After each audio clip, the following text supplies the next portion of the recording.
¿Qué es la libertad? ¿Qué es la libertad para la tradición judía? A ver quién me responde. No sé si Stephanie me quiere responder, o Ignacio, ¿sí? O alguien. O sea, yo no sé qué es para la tradición judía, pero te puedo dar como una opinión. Dale, a ver, Stephanie.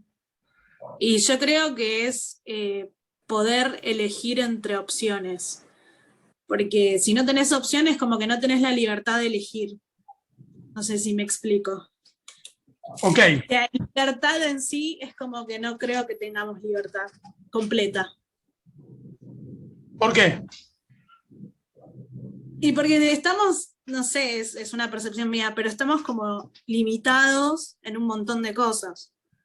O sea, lo veo así, lo veo más como, bueno, puedo elegir y esa es mi libertad, el poder elegirlo. Ok, está bien, entiendo perfecto. ¿Alguien más quiere opinar? Nacho, ¿seguís? Nacho, ¿se dice en Buenos Aires?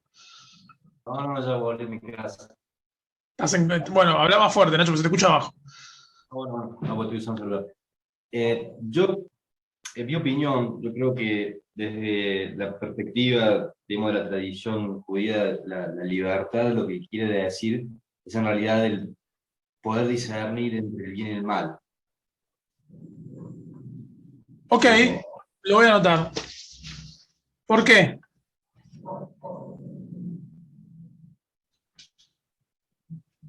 Bueno, si no me haces nada, Nacho, no funciona esto.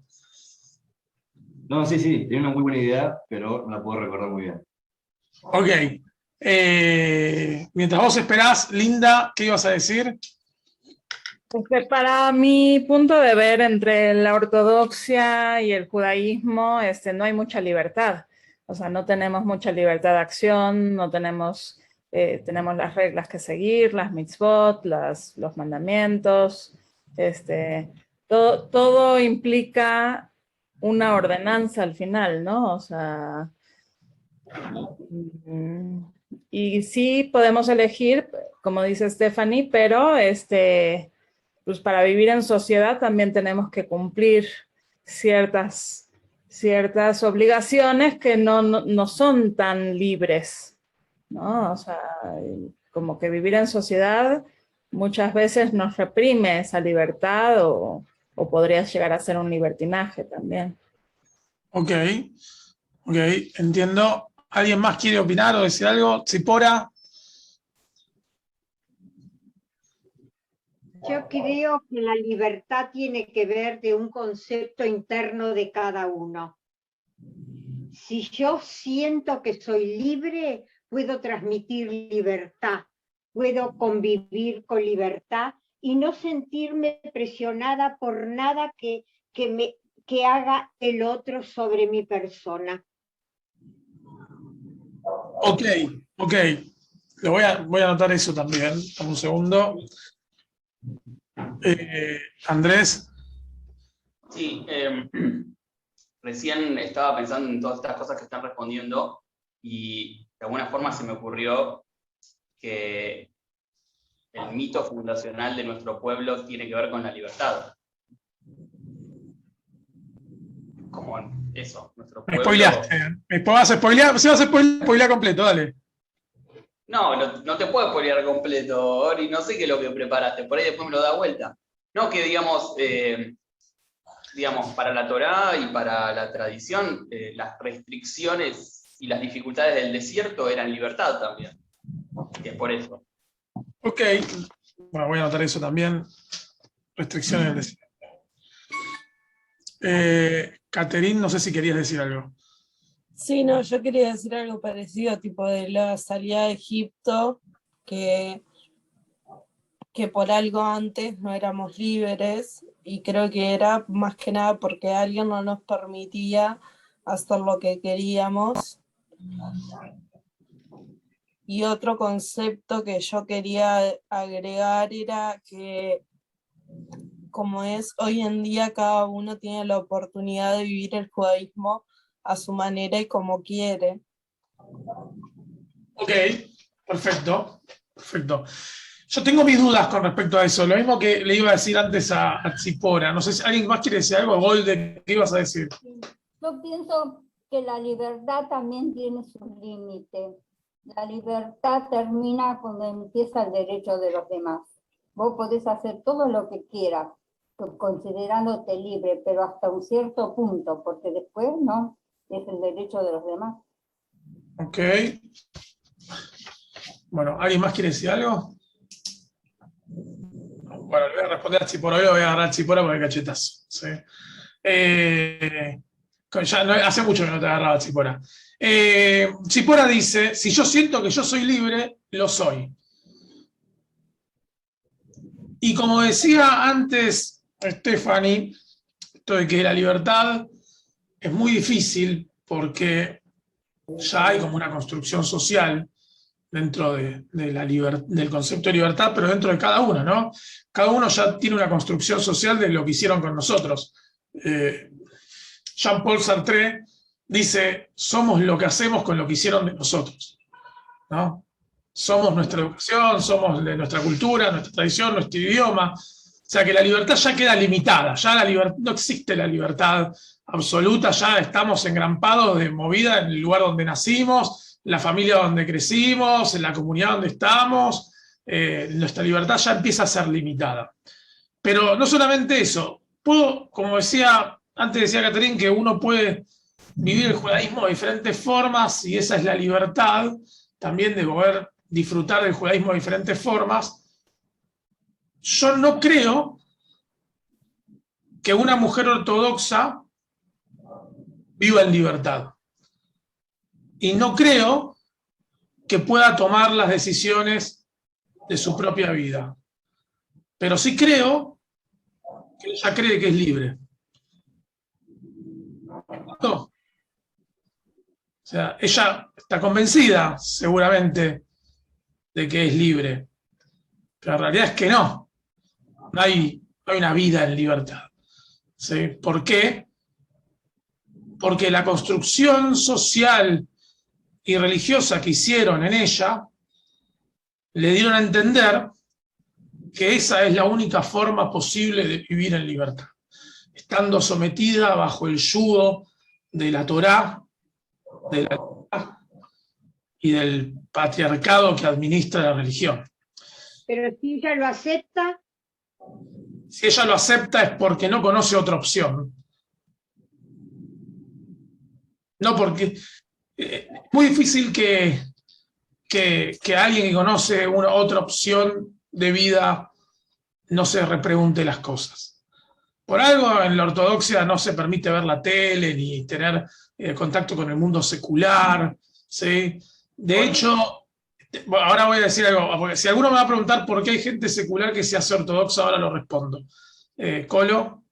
No, que tuvimos el otro día, hace un par de meses, una charla sobre este tema en donde, yo dije en voz alta, bueno, o sea, para saber exactamente esta cuestión de las mujeres en la ortodoxia, habría que ver cuántas mujeres seculares pasan a vivir en la ortodoxia de adultas.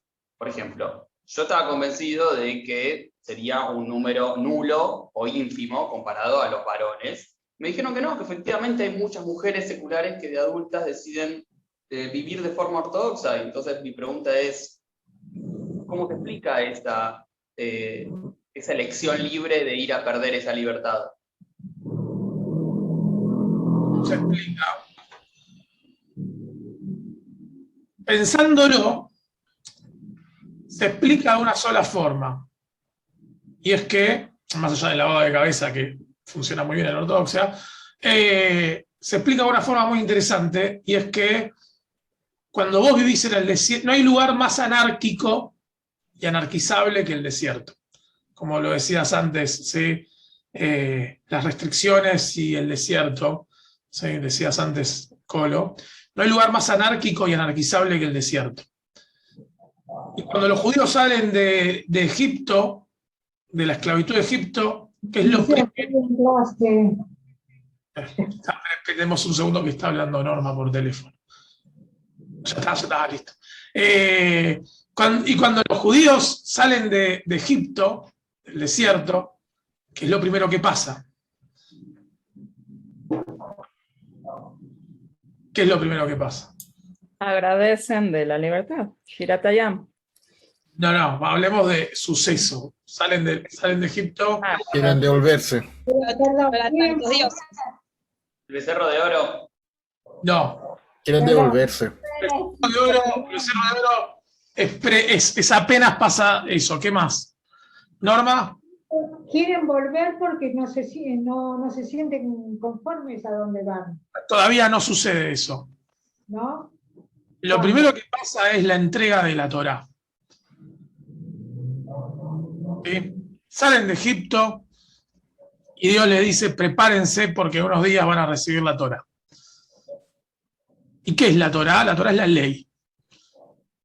¿Sí? O sea, Dios los saca de Egipto y les da una Torá, les da una ley. Mientras le está dando la ley, igual a hacer una joda loca que es el becerro de oro, pero, lo primero que pasa es la ley. Porque en un lugar totalmente anárquico, también es anarquizable, como el desierto, lo primero que pasa con la libertad, le deviene la ley, la Torá. Golde, yo veo tus dedos, despreocúpate. Bueno, justamente la Torá ya es una obligación a cumplir. Ya no es una libertad absoluta de la persona lo que quiere hacer, porque hay para cumplir cosas. Perfecto, está bien. ¿Sí? El tema es que la libertad de la que vamos a hablar es una libertad muy parecida a lo que dice Durkheim. No sé si alguna vez leyeron a Emil Durkheim. No. Vos sos muy leído. ¿Cómo? Vos sos muy leído. Soy muy leído, no, yo hago lo que puedo. Emil Durkheim, ¿sí?, es el creador de la sociología, pero además Emil Durkheim era hijo de un rabino talmudista. O sea, todo lo que es la sociología en sí nace de Emil Durkheim, que era francés, y él fue el que creó el concepto de la sociología y el estudio de la sociología, pero su padre y su familia eran todos talmudistas franceses. Y dijo un concepto muy talmúdico, pero lo hizo social. Sí, Catherine. No, que yo quería decir que también la Torá está sujeta a interpretaciones y que por eso es que los ortodoxos la interpretan de una manera y nosotros de otra. Ok, es válido. Ahora vamos a hablar de eso. Lo primero que viene con Durkheim es el concepto de la libertad. Y Durkheim va a decir que el ser humano es libre, primero, cuando puede evitar cumplir con sus impulsos y sus deseos. ¿No? En el momento que el hombre suprime sus deseos más animales, por decirlo de alguna forma, es libre. Es libre porque si no es esclavo del impulso o esclavo del deseo. Pero también Durkheim dice que esa forma de libertad es la única que va a construir una sociedad. Y eso tiene mucho que ver con la entrega de la Torá en el desierto, ¿sí? Porque para Durkheim la libertad es sociopolítica, ¿sí? Está entendida como la autonomía del individuo en la sociedad, pero también es la autonomía del individuo en la sociedad frente al Estado y frente a Dios. ¿Sí? Durkheim va a hablar de eso. Va a decir, solamente un ser humano es libre cuando puede dominar sus impulsos y cuando puede formar parte de una sociedad, y él entiende la sociedad como un todo que se complementa, que cuando una persona de la sociedad se enferma o una persona no cumple con el rol social, de alguna forma, enferma a toda la sociedad. Entonces es necesario que haya una ley para la sociedad. Pero lo que dice Durkheim, que es muy interesante, es, pero eso no quita que el ser humano tenga su propia autonomía. Eso no lo quita. El ser humano igual tiene que tener su propia autonomía. Ahora, antes estaba Nacho diciendo que la libertad es discernir sobre el bien y el mal. Nacho, ¿ibas a decir algo más o te quedaste ahí? Iba a traer un tema que me acuerdo que lo había leído de Charles Rosenberg sobre el bien y el mal. Un librito que una vez había leído un capítulo que hablaba acerca de esa tal interpretación del libro de Job, que estaba hecho por Maimónides. Y ahí saqué la idea esa, digamos, de que la idea esta era de diferenciar, ¿no?, entre lo que era el bien y el mal, pero la acabo de encontrar a la hoja. Perfecto. Bueno, pero hablando de bien y el mal, se acerca Rosh Hashanah. ¿Y qué es lo que se celebra en Rosh Hashanah? El nacimiento de la figura adánica. ¿Cómo? El nacimiento de Adán. El nacimiento de Adán. ¿Sí? Se celebra en Rosh Hashanah, según la tradición judía, el nacimiento de Adán, del primer ser humano. ¿Sí? En simultáneo con Javá, ¿sí?, con Eva. Ahora, ¿qué es lo que pasa? Porque uno celebra el nacimiento de Adán, pero en un mismo día, según la tradición judía, nacen, crecen, comen el fruto y los rajan, ¿no? Como en un mismo día pasa de todo. O sea, todo lo hicieron en un solo día según el texto bíblico. Ahora, ¿por qué? Porque justo Nacho habla sobre el discernir entre el bien y el mal. ¿Qué es lo que Dios les prohíbe? Comer el fruto del conocimiento del bien y del mal. Lo tienen completamente prohibido. Sin embargo, comen el fruto. ¿Y qué es lo primero que pasa cuando comen? Se avergüenzan. Que están desnudos. Se dan cuenta que están desnudos y sienten vergüenza. Y Buber va a decir algo muy interesante, y es que uno se avergüenza de ser como es. Porque cuando Adán ve a Javá y ve cómo Javá lo mira, y viceversa, y Javá ve cómo Adán lo mira, sienten vergüenza y se esconden. No se esconden de ver al otro en su desnudez, se esconden porque se descubren desnudos frente al otro. Que el otro descubre lo que no estaba viendo antes. Si uno se avergüenza de ser como es, porque se reconoce en el otro. ¿Sí? Se reconoce en el otro ese ser que se desea y se busca. Porque Adán se busca en Javá y no se encuentra. Lo mismo Javá se busca en Adán y no se encuentran. Entonces sienten vergüenza, es una cuestión de vergüenza propia. ¿Sí? ¿Y qué es lo que pasa después de comer el fruto del conocimiento bien y el mal? Dios los raja del paraíso, los echa. ¿Sí? No vaya a ser cosa que quieran ser como dioses, dice el texto bíblico. ¿Sí? El tema es que ser como Dios es una ironía surgida del enorme sufrimiento humano de no poder entenderse a uno mismo. ¿Sí? La ironía de intentar ser mejor, de intentar buscarse. Pero hay algo más interesante, y es que en el texto bíblico, el momento más importante de libertad, según la tradición judía, como decía antes Caterina, es la salida de Egipto. Y la salida de Egipto es no solamente el momento más importante y la expresión máxima de libertad que tiene el texto, sino que además es el momento de entrega de la Torá y de la ley. Entonces, vamos a ver qué es lo que le pasa al judaísmo con eso. Y yo les traje 3 fragmentos del Talmud de Babilonia. Los 3 fragmentos del Talmud de Babilonia, uno es muy conocido, pero no puedo evitar no traerlo, ¿sí? O sea, cuando se los diga, la mayoría van a decir, ah, sí, este es un fragmento muy conocido, pero hay 2 que no son tan conocidos, ¿sí? Y les traje, se los voy a compartir para que lo podamos ver. Ahí está, ¿no? Dice así, esto es el Pirkei Avot, el Tratado de Principios. ¿Sí? Y en el Tratado de Principios hay un fragmento que dice así: Rabbi Yoshua ben Levi dijo, todos los días un Bat Kol, una voz celestial, sale del monte Joreb. El monte Joreb es el monte Sinaí. Y hace una proclamación. Hay una voz del cielo que todos los días se escucha y dice, ¡ay de la humanidad por su desprecio hacia la Torá! Y dice, y las tablas eran la obra de Dios, y la escritura de Dios era grabada en las tablas. ¿Sí? Eso dice el versículo del Éxodo. Y Rabbi Yoshua ben Levi dice, no lea Harut, lee Heirut. ¿Sí? Porque acuérdense que en el hebreo no existen las vocales. Entonces imagínense que las letras solamente aparecen consonantes, y el texto dice, y las tablas eran la obra de Dios, y la escritura de Dios era grabada en las tablas. Y Rabbi Yoshua ben Levi dice, no leas grabado, lee libertad, que se escribe casi igual. No digas Harut, sino Heirut. ¿Qué es lo que está diciendo? Si leemos con Heirut, dice, y las tablas eran la obra de Dios, y la escritura de Dios era libertad en las tablas. O sea que el texto, en el Talmud de Babilonia, están diciendo, la Torá es libertad. Entonces yo acá lo que les voy a preguntar es, ¿por qué la Torá es libertad?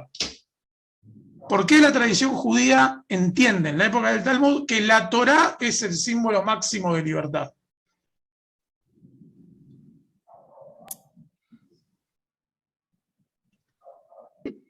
Porque si uno cree que la libertad tiene que ver con dominar también los instintos, o sea, que uno para ser libre tiene que dominar sus instintos, la Torá lo que te ayuda es a dominar tus instintos. Te enseña cómo hacerlo. Ok, está bien. Ili. Estaba pensando antes, cuando nos decías libertad, su opuesto como el determinismo. Entonces, en la creación, todos los demás animales ya estarían determinados y solamente nuestra especie, la humanidad, está en el otro extremo, en la libertad. Ok, perfecto. Vuelvo a preguntar, para que alguien me responda, ¿por qué para la tradición judía la Torá es la expresión máxima de libertad? Andrés Colorado Dardic. Supongo que por esto de que la Torá o las leyes pueden dar la estructura a una sociedad y que esa estructura, esto es la que genera libertad al generar la posibilidad de la cooperación y de la construcción de una sociedad. También me quedé con el último comentario que decía esto de que lo opuesto de la libertad era el determinismo, o como esta cuestión de la libertad como algo filosófico. Cuando en la Torá aparece un evento que es muy concreto, lo opuesto a libertad es una situación de esclavitud, es literalmente tener a otra persona obligándote a hacer algo al punto de no poder tener un proyecto propio como pueblo, como persona, no poder tener una autodeterminación. Entiendo. Es interesante el tema de la autodeterminación y de la autonomía. Hay dos personajes en el texto bíblico que son los preferidos de Dios según la tradición judía. ¿Quiénes son? Los dos preferidos de Dios según la Torá.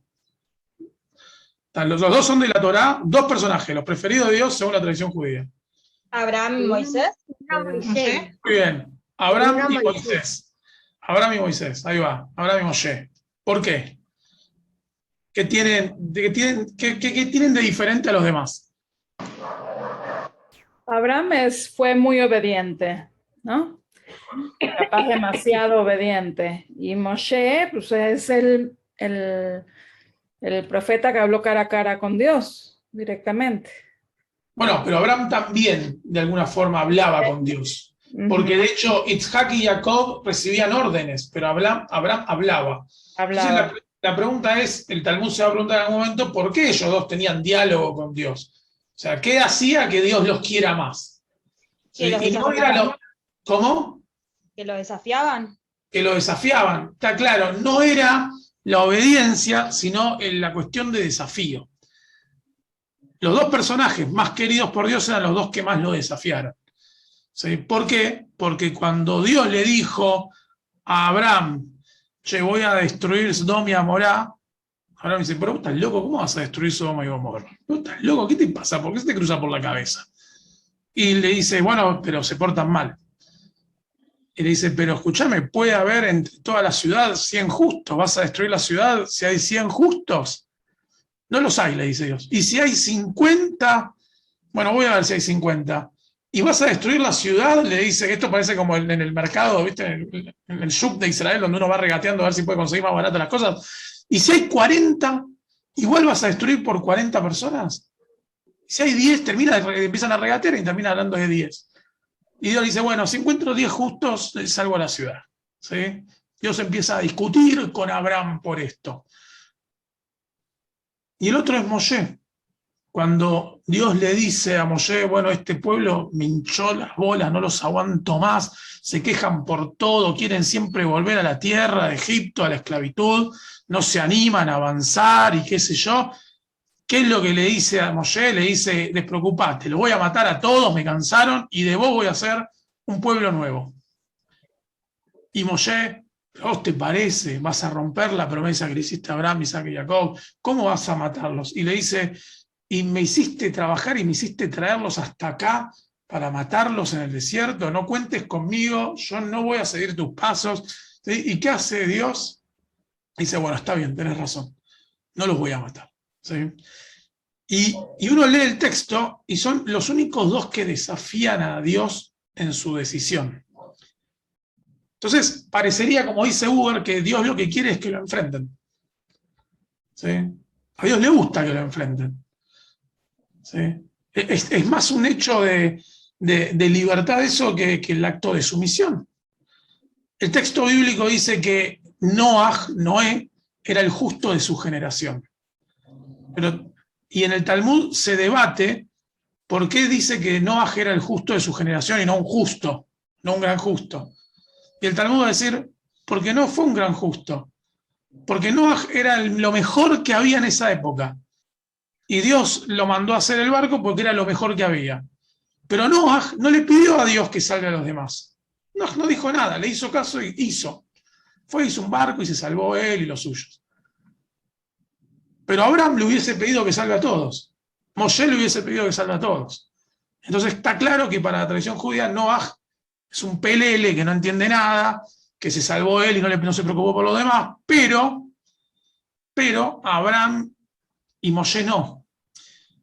Entonces queda claro en la tradición judía del Talmud que Dios quiere que lo enfrente. El tema es cómo y para qué. Y hay una cuestión en este texto en donde la Torá es motivo de enfrentamiento hacia Dios. Cuando el texto dice del Talmud, no leas grabado, sino lee libertad, lo que está diciendo es, la Torá no es un grabado de la palabra de Dios, sino que es la libertad que Dios nos da.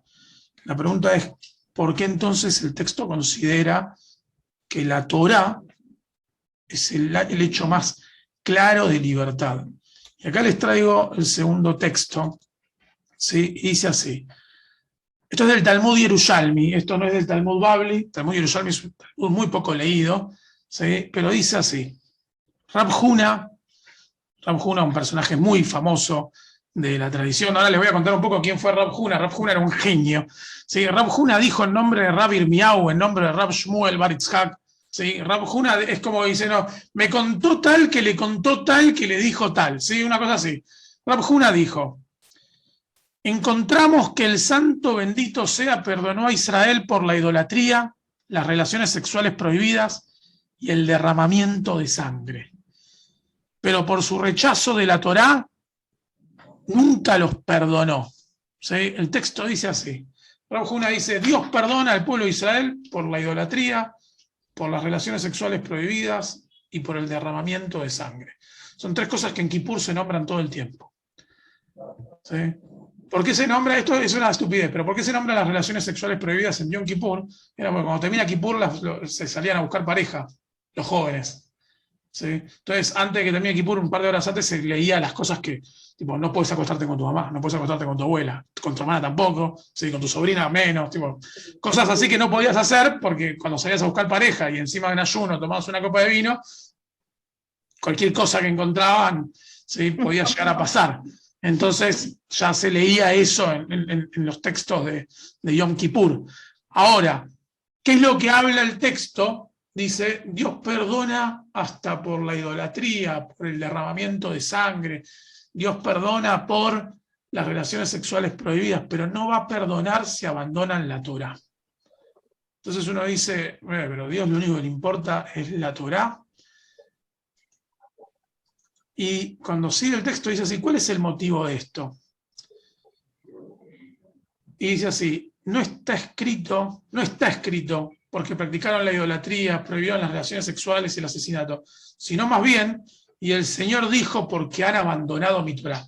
Lo que está diciendo el Talmud es, no está escrito en la Torá que Dios perdona si practicamos la idolatría, si las relaciones sexuales prohibidas o el asesinato, sino que el texto está dicho que no pueden abandonar mi Torá, ¿sí? Que Dios se enoja si abandonan mi Torá. Y dijo Rab Isha bar Abba, ¿sí? Le responde a Rab Huna, si me abandonaran, debería perdonarlos, porque aún pueden guardar mi Torá. Eso es lo que está diciendo el texto en realidad. Porque si me abandonaron, pero guardan mi Torá, la luz que está en ella los traerá más cerca de mí. ¿Y qué es lo que está diciendo el texto? Es que a Dios no le importa que lo abandonen, mientras no abandonen la Torá. ¿Sí? Casi lo que diría Emanuel Levinas, no sé si alguna vez leyó a Emanuel Levinas, pero hay un libro de Levinas que se llama Difícil Libertad. Yo lo tengo acá. Difícil Libertad de Emanuel Levinas, un filósofo francés, judío, que tiene un artículo en ese libro que se llama Amar a la Torá más que a Dios. Y la pregunta es, ¿por qué Levinas cree que uno tiene que amar a la Torá más que a Dios? ¿Por qué? Porque la Torá te invita a cuestionarte. Porque la Torá te invita a cuestionarte, Linda. Porque es nuestra. Porque es nuestra. ¿Sí? ¿Qué más? Porque están las leyes para vivir en sociedad. Porque están las leyes para vivir en sociedad. ¿Qué más? Porque está en la tierra. Muy bien, porque está en la tierra. ¿Qué más? Y lo que se ve. No te entendí. A ver.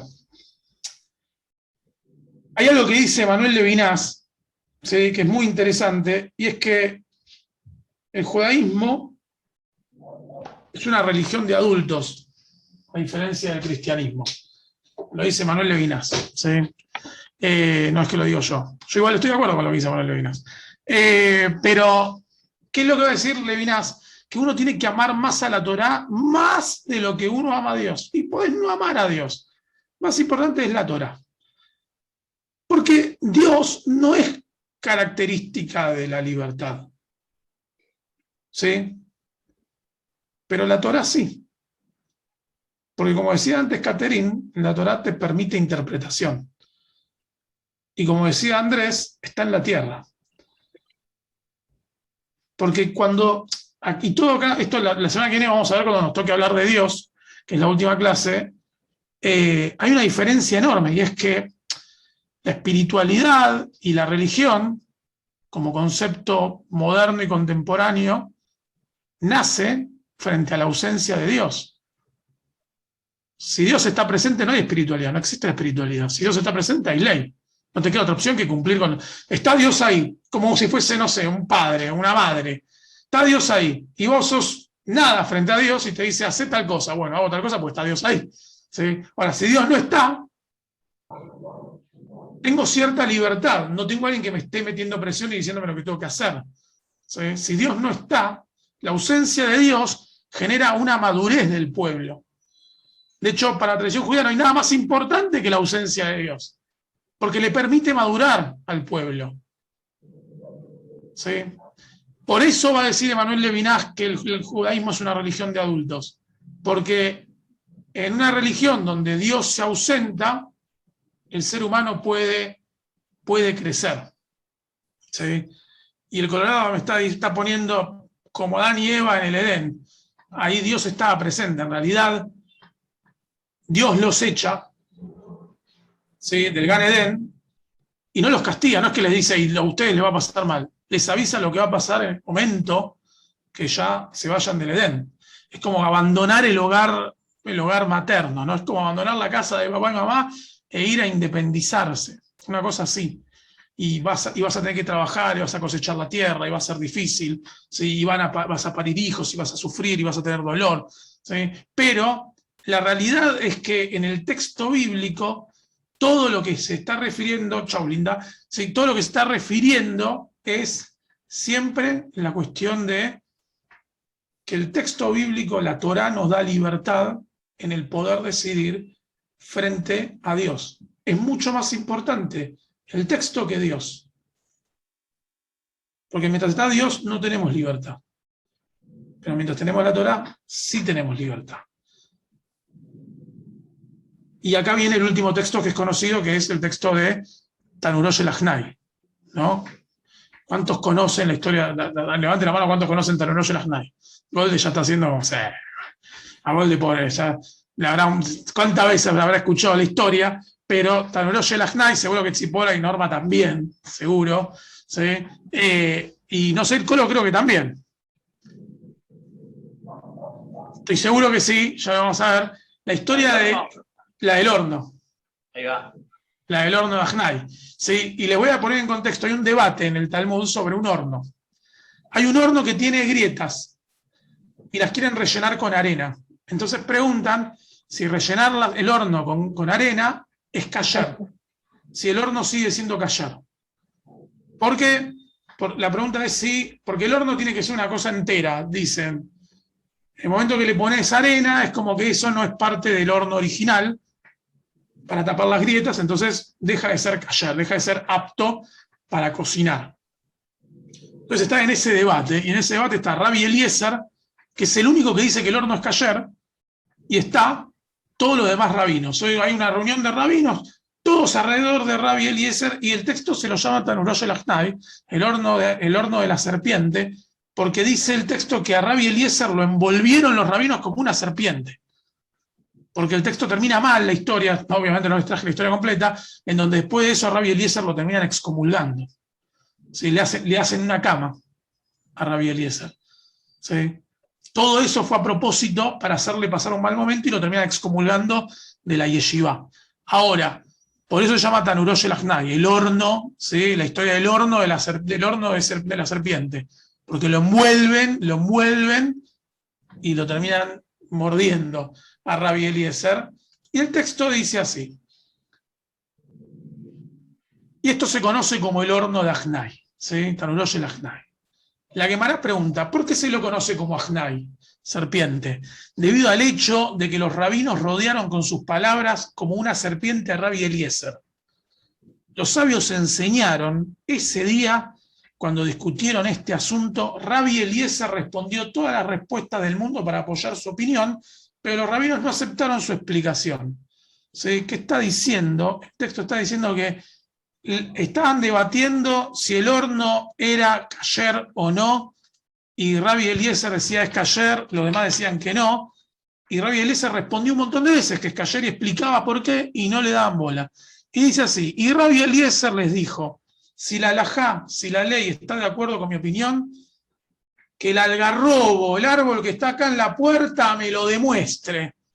Y dicen que el algarrobo se arrancó a sí mismo de su lugar y se movió 100 metros y se volvió a plantar. Y algunos dicen 400 codos, ¿sí? Los rabinos le dijeron, no vemos como prueba válida el algarrobo. O sea, un algarrobo no es prueba válida para entender que tenés razón. Entonces Rabbi Eliezer ya no sabía más qué decirles y le dice, bueno, si la halajá, si la ley es como yo estoy diciendo, de acuerdo con mi opinión, la corriente del agua lo va a probar. Y la corriente del río, dicen que empezó a ir hacia atrás. El agua empezó a fluir en la dirección opuesta. Y le dijeron, no vemos como prueba válida la corriente del agua. Rabbi Eliezer medio que ya estaba hinchado de las bolas, de tener que discutir con ellos, y dice, bueno, si la halajá está de acuerdo con mi opinión, las paredes de la sala de estudio lo van a demostrar, las paredes de esta aula lo van a demostrar. Y dicen que las paredes de la sala de estudio se inclinaron hacia adentro y comenzaron a caerse, o sea, iba a derrumbar la sala, ¿sí? Imagínense las paredes inclinándose hacia adentro, y dice así, Y Rabbi Yoshua se puso de pie, ¿sí? Y regañó a las paredes y les dijo: si los estudiosos de la Torá están compitiendo uno al otro en asuntos de halajá, ustedes no pueden participar de esta discusión. Y cuenta la Guemará, en el Talmud, que los muros no se cayeron debido al honor de Rabbi Yoshua, pero que tampoco se enderezaron debido al honor de Rabbi Eliezer. Y aún hoy permanecen inclinados, dice el texto. Entonces Rabbi Eliezer les dijo: si la halajá está de acuerdo con mi opinión, el cielo lo probará. Entonces una voz divina emergió del cielo y dijo: ¿por qué difieren con Rabbi Eliezer? Ya que la halajá está de acuerdo con él siempre en cada lugar donde expresa su opinión. Y ahí Rabbi Yoshua se pone de pie otra vez y dice: está escrito en la Torá, no está en el cielo. Y la Guemará pregunta: ¿por qué Rabbi Yoshua dijo no está en el cielo? Y Rabbi Irmiau va a responder: dado que la Torá fue dada en el monte Sinaí, no consideramos una voz del cielo, ya que se escribió en el monte Sinaí, en la Torá, después de una mayoría para inclinarse, dice el libro de Éxodo. ¿Sí? Como diciendo, desde que Dios entregó la Torá al pueblo de Israel, ya no escuchamos a Dios, porque la ley la entregó al pueblo y es el pueblo que administra la ley. Dado que la mayoría de los rabinos no están de acuerdo con la opinión de Rabbi Eliezer, la halajá no rige de acuerdo con su opinión. Entonces la Guemará relata que años después Rabbi Natán se encontró cuando se murió con Eliyahu Anabí, con Elías el profeta, y le dijo: ¿qué hizo el santo bendito sea él en el momento en que Rabbi Yoshua le dijo lo que dijo?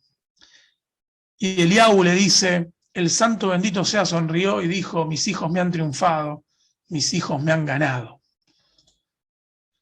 ¿Qué es lo que está diciendo el relato de Tanuró Shelachnai? Es que amar a la Torá más que a Dios implica poder tomar la decisión sobre su propia vida. ¿Sí? Como decía antes Catherine, la Torá te permite libre interpretación. Dios no lo permite. Porque la idea de que haya un solo Dios significa que hay una sola verdad. Pero en el momento que Dios entrega la Torá, la ley, al pueblo, la ley es amoldable a lo que cada uno expresa y siente. Entonces, ¿qué es lo que va a hacer la historia de Tanuró Shelachnai? Va a anular a Rabbi Eliezer, porque Rabbi Eliezer dice: vos querés seguir al Bat Kol, a la voz del cielo, y todas las cosas divinas que están pasando y los milagros para demostrar que vos tenés razón, pero en el fondo nosotros tenemos razón. Porque si Dios le da la Torá al pueblo, la ley al pueblo, es el pueblo el que la administra. No es Dios. En el momento que se entregó, se aceptó que el pueblo la va a administrar. Es muy interesante porque esto de alguna forma es decir que el pueblo judío, con el fin de la libertad misma, la idea de poder expresar su vida en libertad, es capaz hasta de rechazar a Dios. El pueblo judío es capaz de rechazar a Dios con la idea de la libertad. Y lo vemos no solamente en esta historia, sino en el Talmud, en el relato anterior, en donde Dios dice: me pueden rechazar a mí, pero no rechacen la Torá. En algún momento van a volver, porque vivir en libertad es, según el texto, en algún momento volver a Dios. Yo siempre estoy impresionado, ¿sí?, a través de los miles de años de judaísmo y cristianismo.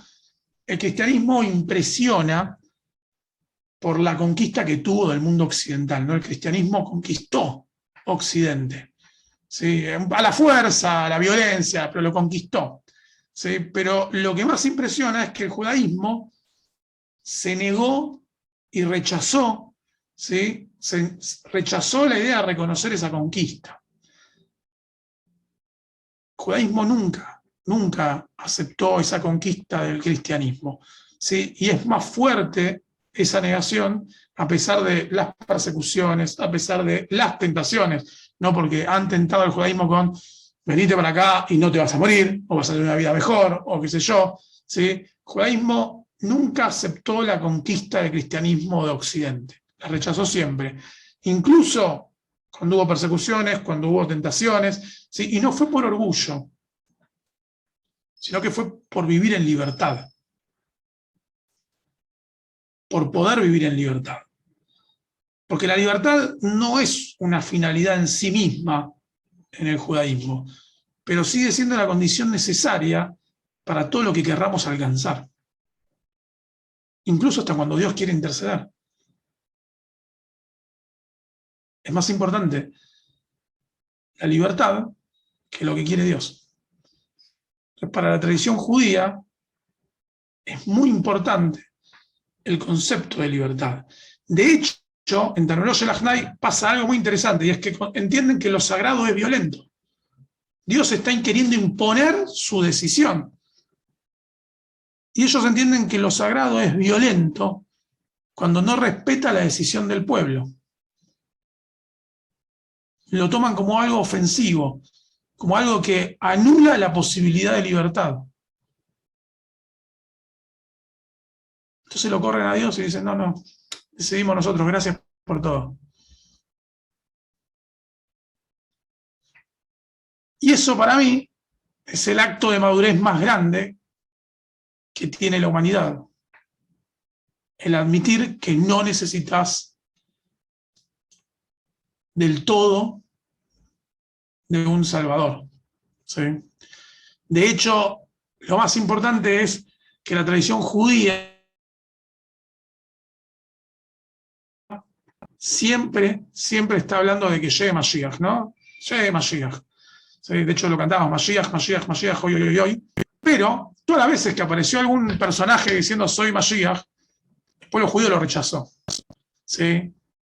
Bueno, Jesús no apareció para el pueblo judío, pero Jesús, Shabbatai Tzvi, ¿sí? Y un montón de otros personajes en la historia que se autoproclamaron Mashiach, y el pueblo judío los rechazó. ¿Sí? Por ejemplo, Bar Kokhba también fue proclamado por Rabbi Akiva Mashiach, y la tradición judía le decía Bar Kosiva en vez de Bar Kokhba, que significa fraude. Entonces, la pregunta es: ¿por qué el pueblo judío rechazó siempre? El pueblo judío se la vive hablando de que llegue Mashiach, pero aparece alguno y dice: no queremos, gracias. Volvé de donde viniste. ¿Por qué? Porque que venga Mashiach significa tener que admitir que el judaísmo no tiene la suficiente madurez para hacerse cargo de sus temas y tiene que venir Dios a salvarnos.